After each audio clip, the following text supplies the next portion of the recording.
Good morning, friends at St. Andrew's. I hope you're having a great day so far. So today we are celebrating Jesus's baptism, which, as we were reminded in our reading today, was conducted by John the Baptist. We last talked about John the Baptist before Christmas, and we always talk about him as being the forerunner of Jesus, the one who urged people to repent and to get baptized before Jesus started his ministry. He's described as a wild character, someone who lived in the desert and survived by eating insects and honey. When we turn to Wikipedia, we can find out more about John the Baptist. Apparently, he was a member of the Essene sect of Judaism, and they believed in receiving daily baptisms. He was always down by the River Jordan baptizing people. He believed that this was something that you should do every day. What I find interesting is that as a group, Jewish people don't practice baptisms the way that Christians do. Baptism isn't a ritual used for someone to join the Jewish faith. What they do have are ritual purity baths called mikveh. And according to Jewish law, whenever someone is considered to be unclean, they need to bathe themselves in a mikveh to once again be in good standing. There are many reasons why someone would need to use a ritual bath. Including women after menstruation or childbirth, or if you touched a dead body, or by a bridegroom on the day of his wedding, before high holy Jewish holidays, and before Shabbat, which is the Jewish Sabbath day. So somehow from this practice of ritual mikveh, the Essenes, as well as John the Baptist, developed the practice of daily baptisms. And probably during their time, the focus of baptism would have been very similar to the mikveh as a way of purifying the body and yourself before God. Today, there are many reasons why people want their children to get baptized, but generally we see it as a way of offering someone God's blessing or as an act of affirmation, beautiful sacrament of blessing, community, belonging. It's often an emotional time when grandparents and extended family see the continuity of traditions that have been passed down through the generations. Baptism links us to our past, as well as it strengthens and emboldens us for our future. It's a very powerful ritual. I wonder, what would it be like if we were to receive baptism daily, like the Essenes, or even monthly or yearly? How would participating in this powerful ritual change us? When we are baptized, we are affirmed for who we are, every part of us, and we are reminded that we are children of God. We receive vows of support on our spiritual journeys from our church family. We deepen the bonds between us and our Christian kin. How would all of this change us? How would regularly receiving that kind of affirmation and support transform us? When Jesus was baptized, the skies opened, and those present heard God's voice say, "You are my Son, the beloved. With you I am well pleased." In our modern way of doing baptism, we receive that same message. God calls us good and their beloved child. In June, during the past few years, I and some of the other United Church ministers in Regina have been offering glitter blessings at the festivities following the Pride Parade. And basically what we do is we place some glitter, and the glitter's name is called unicorn snot. It's wonderful stuff. So we place some glitter on the person's forehead or wherever they're comfortable with, and we say something like, "God loves you just as you are. You are blessed and beloved." And it's extraordinary what happens next. You see the person's face change. Sometimes they tear up, sometimes they blush, but most often they flash the brightest, most beautiful smile. Being reminded that you are lovely and lovable is deeply healing. It's remarkable how many young people come for glitter blessings at Pride. I'm guessing that most of them don't attend church, or they may have had bad experiences in church due to being gay or trans. But there's something that yearns in them to be openly affirmed and loved for who they are. When we baptize someone, when we place the water on their forehead, in the shape of the cross. And when we speak those words of benediction, often what the minister will say to the congregation is to remember your own baptism. Now, most of us were baptized when we were young children, so we can't actually recall our baptism. So what is the minister really trying to say? The root meaning of the verb to remember is actually to be mindful of. Okay, so what does that mean? In the Buddhist tradition, sati, which is mindfulness, means a complete awareness of the present moment. Sati is mindfulness, meaning it's a complete awareness of the present moment. So when we say remember your baptism, we mean to focus all of your awareness on the sacrament of baptism, which is happening before you. It's about being open to the sacred act in that moment of baptism. Did you know that the English word mindfulness came along way before the Western world was introduced to Buddhism? We who descended from English settlers have our own heritage of the concept of mindfulness. There's a Middle English word that's not used anymore called mindy. It's spelled like this, M-Y-N-D-Y, and it means to be mindful. And it's from at least the 1200s. That's when we have the first written memory of using this word, but perhaps we were using it even before that. So mindy or mindy, mindy. Okay, so just hold on to that word for a sec. So for mindy, we get the word mindiness. Oops, this one, which means to practice mindfulness. That's the noun version of it, mindiness. And it comes from that word mindy. I think that mindiness is a better term than mindfulness. People often get stuck in the idea of the very term to be mindful implies that our mind should be busy and full of thoughts, whereas the opposite is actually to be true.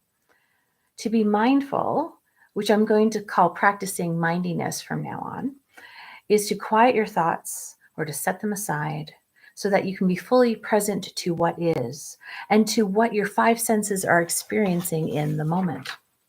So when we say remember your baptism, we are saying to practice mindiness as we participate in the sacrament. Listen to the water as it's being poured into the basin. Hear the words of affirmation on the congregation's lips. Sense the blessing passing through the minister via their hands and their words. Become aware of the special energy in the room when we gather to perform this sacred rite.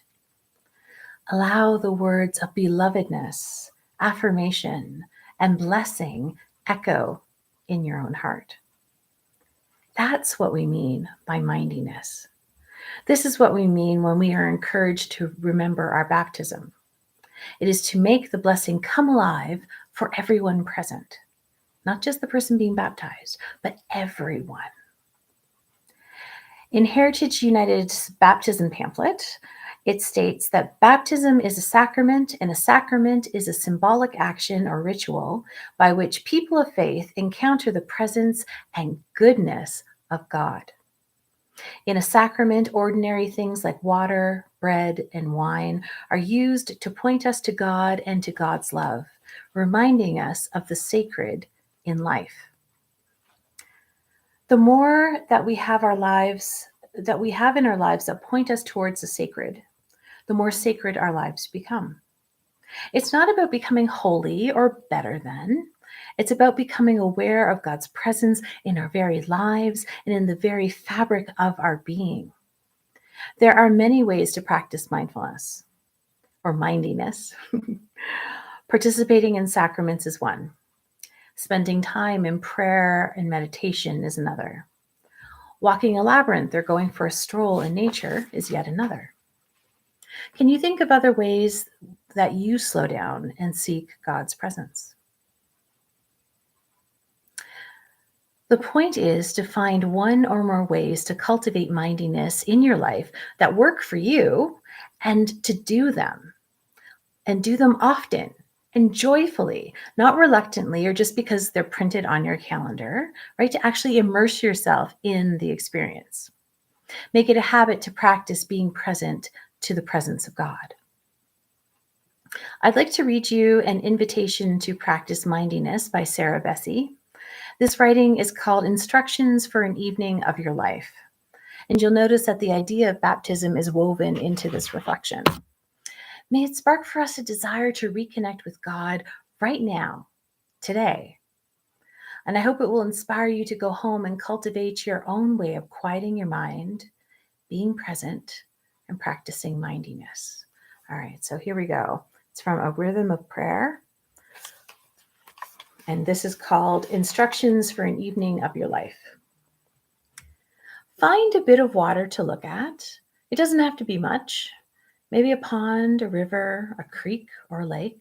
And if you're really lucky, go find the ocean. But go there alone at sunset. I know this seems indulgent and impossible. That's because it is. But every once in a while, the best way to keep moving through your life is to do something that seems impossibly kind for your own soul. So go alone, late in the day. Leave behind your books.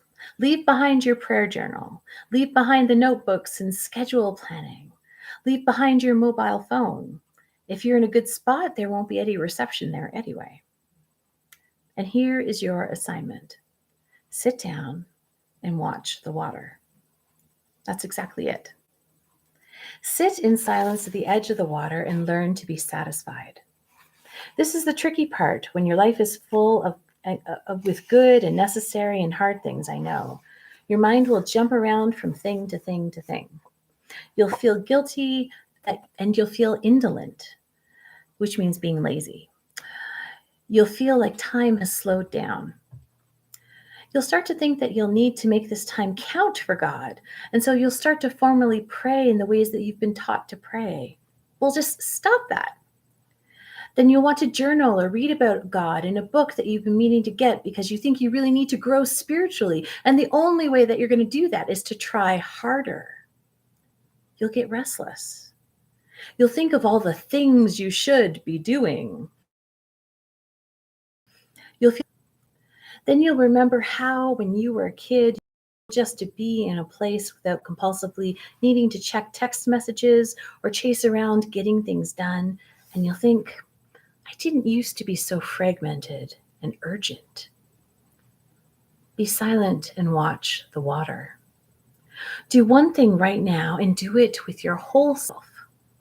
Prayer will come. It just might look a bit different than you expect. Rest will come to your mind, and you have to wait for it in patience. This isn't the province of multitaskers. The middle distance of your mind will rise up and envelop you in an exhalation just as the sun begins to move towards the horizon. You'll start to notice life as is happening in the moment, and this might begin to feel in your body like poetry is meant to sound. A fish will fly up out of the water and return, leaving only a ring of circles going further and further out towards the shore. You'll see a bird and try to figure out what kind is it. Is it a heron? Is it a pelican? Look at its neck. Look at its body. See it swooping down over the water, heading for the reeds. You'll see dragonflies swooping, and after a few times, you won't duck in a cringe anymore. You'll watch the clouds drift and the water move and the sun sink, and your soul will begin to stretch out into the space left open. This is not only what you need, this is what you want and what you desire. And even those are sacred things at times. Before you know it, your hands will find a spot to rest and your breath will slow down. Become acquainted with the silence in your own soul. You might be surprised by the sound of you. Sometimes you might rise up in gratitude and thanksgiving. Other times, the pain you're finally allowing yourself to feel might be overwhelming. Sometimes your soul feels like worship, and sometimes it feels like encountering a stranger. Do I even know you? Then sometimes it might simply feel like a good friend that you haven't seen in far too long, and you'll think, why don't I do this more often? Let the sun set over the water. Be baptized in the gracious light of day, that last satisfied light. Close your eyes and feel the light against your darkness warming you. When the sun has disappeared, the light remains. And when the night sinks down in shades of indigo and navy blue, you'll be ready with friends with the night, to be friends with the night and the silence, and hopefully with your own soul at last. The first star of the evening will appear at last like a benediction for the patient and faithful ones.